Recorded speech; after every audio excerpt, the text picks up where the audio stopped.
Hey, what's up, you guys? Bloody Jacob here to give you my thoughts on Friday the 13th, Part 2. Now, I haven't done a video on the first Friday the 13th movie. It's just not one I care for all that much, honestly, and beyond, the mother reveal, there's never been all that much I've wanted to say about it. So I thought I'd start off by talking about Part 2. Now, I've always cared a lot about the Friday the 13th franchise. My view on some of the entries as a whole has kind of become lukewarm in some regards over the years, but Jason Voorhees himself, the killer, the character, still remains probably my favorite slasher or horror character to this day. I feel like I was due for a rewatch on some of the original films. And Friday the 13th Part 2 is an interesting one for me. It's one I seem to like, honestly, more and more every time I watch it. I think it is somewhat of a dark horse, or at least a very overlooked entry in the series. Of course, it was, with the first Friday the 13th, it was essentially just a copycat of Halloween, let's be honest. But it did okay enough, for its budget. Definitely for its budget to commence the rapid production of some of these sequels. And so with Part 2, we sort of see the franchise start to develop its own sort of formula that would be copycatted by, Halloween and some others, as the, 80s would go on. With the establishment of Jason Voorhees being the primary antagonist of the series. And I gotta say, every time I see it, I like the Sackhead Jason look more and more. Just something about the simplicity of it. It is kind of like, like the town that dreaded sundown and such. But it works for Jason as well, or at least it's like a precursor to, him getting the hockey mask in the third film. The look's really grown on me. I like sort of the updated rap version of it that's in the 2009 remake movie. But yeah, I think this film deserves a bit more credit. It is one that was butchered a bit by the, of course, just being edited to shit. Not to shit, it's not necessarily the worst, victim of that. But the Friday franchise was notorious for, getting, cut up quite a bit by the MPA, etc. I think Part 5 and Part 7 ended up being a little worse for wear than Part 2. But there are some kind of quick cuts, so this one from some of the kills I know some are disappointed by. For me, it didn't bother me as much as those two others I mentioned. I love the film otherwise.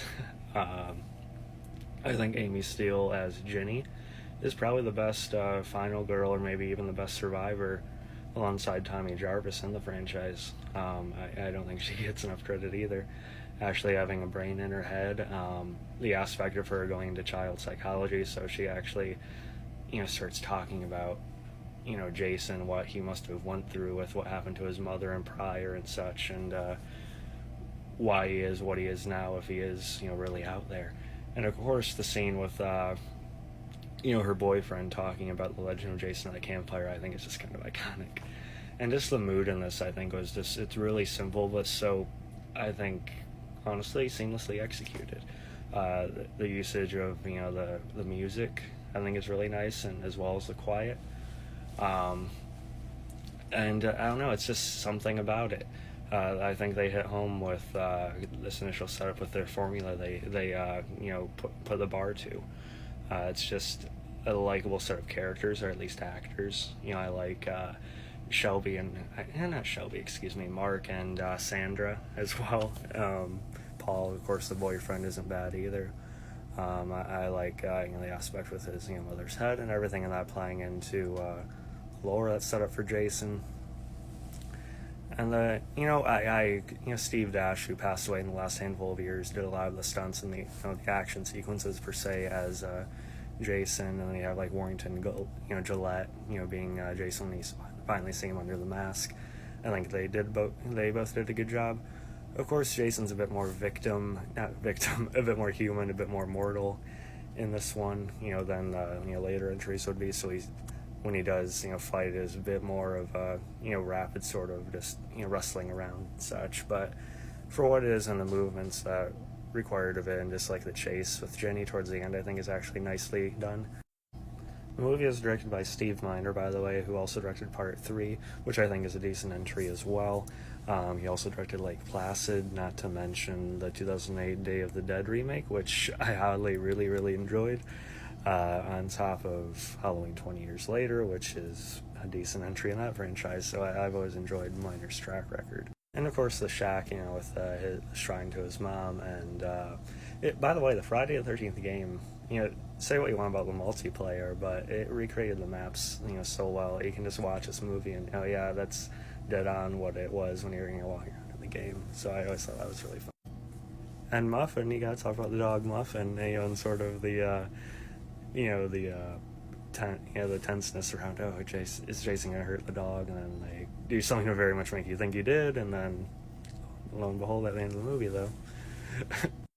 But yeah, not much more to say about it. I just think it's an entry that's grown on me more and more over time. It's now by far one of my favorite entries in the franchise, alongside Part 6, Freddy vs. Jason, if you count it, the remake, and maybe Part 4. But honestly, Part 2 is getting to be pretty much square at the top of that pile.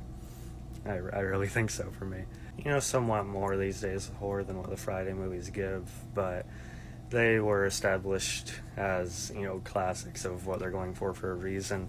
And if you enjoy it, if you enjoy these kind of slashers, the classic way of it, I think Part 2, Friday the 13th, is one of the best.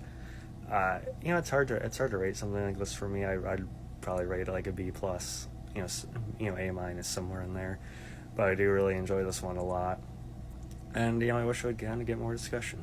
You guys think about it. Where does it rank for you? Follow me on Twitter, Instagram, here, of course. And I'll catch you guys next time.